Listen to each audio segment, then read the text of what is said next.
Hi, ನಮಸ್ತೆ. ಹೇಗಿದ್ದೀರಿ? Coffee ಆಯ್ತಾ?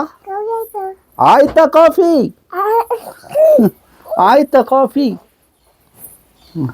ಅಂತ ಕುಲ್ಲೆ ಕಾಫಿ ಆಯ್ತಾ? ಆಗಿಲ್ವಾ? ಆಯಿತು. ಈಗ ಕಾಫಿ ಆಗಿಲ್ಲ ಅಂತೆ. ಭಾಳ ವಿಶೇಷವಾಗಿ ನಮಸ್ತೆ, ನಾನು ದಾಮೋದರ್ ಅಂತ. ಇವಳು ನನ್ನ ಮಗಳು ಬ್ರಾಹ್ಮಿ ಅಂತ. ಸ್ವಲ್ಪ ತುಂಟಿ ನೋಡಿ, ಅಡ್ಡ ಬರೋಡ್ಚಿ.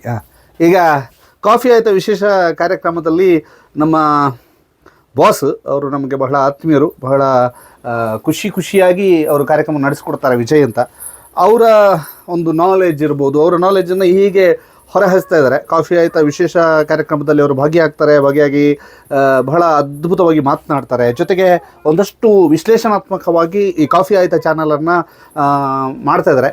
ನಿಮ್ಮ ಸಪೋರ್ಟ್ ಬಹಳ ಮುಖ್ಯ. ಯಾಕೆಂತಂದರೆ ವೀಕ್ಷಕರು ಕಾಫಿ ಆಯಿತಾಗೆ ಸಪೋರ್ಟ್ ಮಾಡಿದರೆ ಬಹಳ ದೊಡ್ಡ ಮಟ್ಟಿನಲ್ಲಿ ಅವರು ಈ ಕಾಫಿ ಆಯಿತಾ ಚಾನಲನ್ನು ಇಂಪ್ರೂವೈಸ್ ಮಾಡ್ಕೊಳ್ಬೋದು ಅನ್ನುವಂಥ ಕಾರಣಕ್ಕಾಗಿ ನಾವೊಂದು ರಿಕ್ವೆಸ್ಟ್ ಮಾಡ್ತಾರೆ, ಒಂದು ನೋಡಿ ನೀವು ಕಾಫಿ ಆಯಿತಾವನ್ನು ಸ್ವಲ್ಪ ಪ್ರೋತ್ಸಾಹ ಕೊಡಿ ಅಂತ.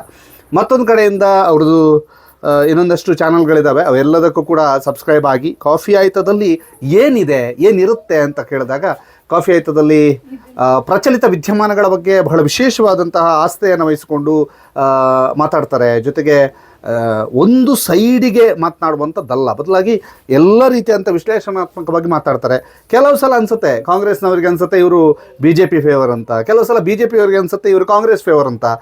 ಹಾಗೇ ಇರಬೇಕು. ಒಬ್ಬ ಪತ್ರಕರ್ತ ಅಥವಾ ಒಬ್ಬ ವಿಡಿಯೋ ಮಾಡೋನು ಹಾಗೇ ಇರಬೇಕು. ಕಾಂಗ್ರೆಸ್ನವ್ರಿಗೆ ಅನಿಸ್ಬೇಕು ಇವನು BJP ಫೇವರ್ ಅಂತ, BJP ಅವ್ರಿಗೆ ಅನಿಸ್ಬೇಕು ಇವನು ಕಾಂಗ್ರೆಸ್ ಫೇವರ್ ಅಂತ, ಅಥವಾ ಇನ್ನೊಬ್ರಿಗೆ ಅನಿಸ್ಬೇಕು ಅವನ ಫೇವರ್ ಇವನ ಫೇವರ್ ಅಂತ.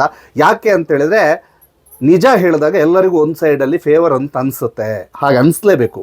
ಒಬ್ಬ ಪತ್ರಕರ್ತ ಎಲ್ಲ ಕಡೆಗೂ ಫೇವರ್ ಇದ್ದಾಗೆ ಇರಬೇಕು. ಆಗ ಎಲ್ಲರಿಗೂ ಫೇವರ್ ಇಲ್ಲ ಅಂತಲೇ ಅರ್ಥ, ಎಲ್ಲರ ಪರವಾಗಿಲ್ಲ ಅಂತ ಅರ್ಥ, ಎಲ್ಲರ ಪರ ಇಲ್ಲವೇ ಇಲ್ಲ ಅಂತ ಅರ್ಥ. ಯಾಕೆಂತಂದರೆ ಅವನಿಗೂ ಅವರಿಗೆ ಫೇವರ್ ಅಂತ ಅನಿಸುತ್ತೆ, ಇವನಿಗೂ ಅವರಿಗೆ ಫೇವರ್ ಅಂತ ಅನಿಸುತ್ತೆ ಅಂತಂದರೆ ಅವನು ಸರಿ ಇದ್ದಾನೆ ಅಂತ ಅರ್ಥ. ಅವನು ಕೆಲವು ಸಾರಿ ಇವರನ್ನು ವಿರೋಧಿಸ್ತಾರೆ, ಇವನು ಕೆಲವು ಸಾರಿ ಅವರನ್ನು ವಿರೋಧಿಸ್ತಾರೆ ಅಂತಂದರೆ ಖಂಡಿತವಾಗಿಯೂ ವಿಡಿಯೋ ಮಾಡೋನು ಸರಿ ಇದ್ದಾನೆ ಅಂತ ಅರ್ಥ.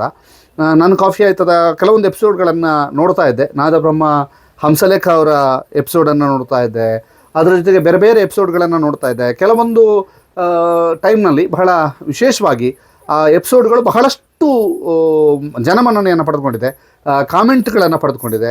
ಅದರ ಜೊತೆಗೆ ಆ ಕಾಮೆಂಟ್ಗಳಿಗೆ ಬಹಳ ಒಳ್ಳೆಯ ರಿಸಲ್ಟ್ ಕೂಡ ಬರ್ತಾ ಇದೆ. ಈ ಒಂದು ಕಾಫಿ ಆಯಿತಾ ವಿಶೇಷವಾದಂತಹ ಚಾನಲನ್ನು ನಾನು ನಿರಂತರವಾಗಿ ನೋಡ್ತಾ ಇರ್ತೀನಿ. ನೀವು ಕೂಡ ನೋಡಿ. ನಾನು ಇಲ್ಲಿ ಭೇಟಿ ಕೊಟ್ಟು ಅವ್ರದ್ದೊಂದು ಸೆಟಪ್ಪನ್ನು ನೋಡ್ತಾ ಇದ್ದೆ, ಹೇಗಿದೆ ಸೆಟಪ್ ಅಂತ. ಭಾಳ ಚಂದ ಸೆಟಪ್ ಮಾಡ್ಕೊಂಡಿದ್ದಾರೆ, ಎಲ್ಲವನ್ನು ಕೂಡ ಓದ್ತಾ ಇದ್ದಾರೆ. ಕೇವಲ ಸುಮ್ಮನೆ ಚಾನಲನ್ನು ಮಾಡ್ತಾ ಇಲ್ಲ, ಅಧ್ಯಯನ ಮಾಡ್ತಾ ಇದ್ದಾರೆ ಚಾನಲ್ಗೋಸ್ಕರ. ಆನಂತರ ಚಾನಲ್ನಲ್ಲಿ ಅಧ್ಯಯನಾತ್ಮಕವಾಗಿ ಮಾತನಾಡ್ತಾ ಇದ್ದಾರೆ, ವಿಶ್ಲೇಷಣಾತ್ಮಕವಾಗಿ ಮಾತನಾಡ್ತಾ ಇದ್ದಾರೆ. ಆದ್ದರಿಂದ ಕಾಫಿ ಆಯಿತಾ ಅಂತ ಹೇಳುವಂತಹ ಚಾನಲ್ ನಂಗೆ ತುಂಬ ಇಷ್ಟ ಆಯಿತು. ಸೊ ಅವರೊಂದು ಸೆಟಪ್ ಇರ್ಬೋದು, ಅವರು ಮಿನಿಮಲ್ ಸೆಟಪಲ್ಲಿ ಮಾಡ್ತಾ ಇದ್ದಾರೆ. ಜೊತೆಗೆ ತನ್ನ ನಾಲೆಜನ್ನು ಹೇಳ್ತಾ ಇದ್ದಾರೆ, ಮತ್ತು ಯಾರಿಗೂ ಹೇರಿಕೆ ಮಾಡ್ತಾ ಇಲ್ಲ, ನೀವು ಹಾಗೆ ಮಾಡಿ ಹೀಗೆ ಮಾಡಿ ಅಂತ ಹೇಳುವಂಥದ್ದಿಲ್ಲ. ಬದಲಾಗಿ ಒಂದು ವಿಶ್ಲೇಷಣಾತ್ಮಕವಾಗಿ ಹೇಳ್ತಾ ಇದ್ದಾರೆ. ಬಹಳಷ್ಟು ಜನ ವೀಕ್ಷಕರಿಗೆ ಅದು ಇಷ್ಟವೂ ಕೂಡ ಆಗ್ತಾ ಇದೆ. ಜೊತೆಗೆ ತನ್ನ ನಾಲೆಜನ್ನು ಹೊರಗೆ ಹಾಕುವಂಥ ಸಮಯದಲ್ಲಿ ಅವರ ಕನ್ನಡ ಇರ್ಬೋದು, ಅವರ ಮಾತುಗಾರಿಕೆ ಇರ್ಬೋದು, ಇವೆಲ್ಲವೂ ಕೂಡ ಇಷ್ಟ ಆಗ್ತಾಯಿದೆ. ನಾವು ಬೊಬ್ಬೆ ಹೊಡೆಯೋದ್ರಿಂದಲೇ ಜ್ಞಾನ ಹೊರಬೀಳುತ್ತೆ ಅಂತಲ್ಲ, ಬಹಳ ಕೂಲ್ ಆ್ಯಂಡ್ ಕಾಮ್ ಆಗಿ ಮಾತಾಡುವಂಥ ಅವರ ಮಾತುಗಳು ಕೂಡ ಬಹಳಷ್ಟು ಇಷ್ಟ ಆಗುತ್ತೆ. ಸೊ ನಾನು ನಿರಂತರವಾಗಿ ಕಾಫಿ ಆಯಿತಾ ನೋಡ್ತಾ ಇರ್ತೀನಿ, ನೀವು ಕೂಡ ನೋಡ್ತಾ ಇರಿ. ಆರಂಭದಲ್ಲಿ ನನ್ನ ಮಗಳು ಸ್ವಲ್ಪ ತುಂಟತನ ಮಾಡಿದ್ಲು, ನಮ್ಮ ಮಗಳು ಸ್ವಲ್ಪ ಮಾತಾಡಿದ್ಲು. ಎಲ್ಲವೂ ಕೂಡ ಇಲ್ಲೊಂದು ಸ್ಟುಡಿಯೋಗೆ ಬಂದಾಗ ಇಂಥದ್ದು ಎದುರುಗಡೆ ಕೂತಾಗ ಆಗುತ್ತೆ. ಸೊ ಕ್ಯಾಮ್ರಾ ಫೇಸ್ ಮಾಡೋದಿರಲಿ, ಕ್ಯಾಮ್ರಕ್ಕೆ ನೋಡ್ತಾ ಮಾತನಾಡೋದಿರಲಿ, ಎಲ್ಲವೂ ಕೂಡ ಅವರು ಕೂಡ ತುಂಬ ಚೆನ್ನಾಗಿ ಮಾಡ್ತಾಯಿದ್ದಾರೆ. ಕಾಫಿ ಆಯಿತಾ? ನಿಮ್ದಾಯ್ತಾ? ಯಾರ್ಯಾರು ಕಾಫಿ ಕುಡಿಯೋದಿಲ್ವೋ, ಯಾರ್ಯಾರು ಟೀ ಕುಡಿಯೋದಿಲ್ಲ, ಎಲ್ಲರೂ ಕೂಡ ಅಟ್ಲೀಸ್ಟ್ ಬೆಳಗ್ಗೆ ಒಂದು ಸಲ ಕಾಫಿ ಆಯಿತಾ ಅಂತ ಕೇಳೋದು ಬೇಡ, ಬದಲಾಗಿ ಚಾನಲ್ ನೋಡಿ,